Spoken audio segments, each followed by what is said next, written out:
ایران میں معاشی بحران کے خلاف ملک گیر مظاہروں میں اموات کی تعداد 45 ہو گئی۔ ملک بھر میں انٹرنیٹ سروس بند کر دی گئی۔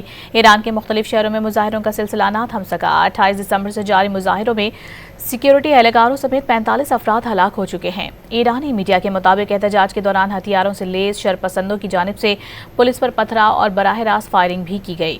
دوسری جانب internet monitoring group NetBlocks نے انٹرنیٹ کی بندش کی تصدیق کی ہے، تاہم انٹرنیٹ بندش کی اصل وجہ واضح نہیں ہے۔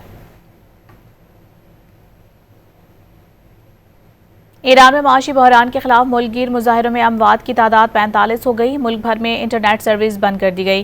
ایران کے مختلف شہروں میں مظاہروں کا سلسلہ نہ تھم سکا۔ 28 دسمبر سے جاری مظاہروں میں سیکیورٹی اہلکاروں سمیت 45 افراد ہلاک ہو چکے ہیں۔ ایرانی میڈیا کے مطابق احتجاج کے دوران ہتھیاروں سے لیس شرپسندوں کی جانب سے پولیس پر پتھراؤ اور براہ راست فائرنگ بھی کی گئی۔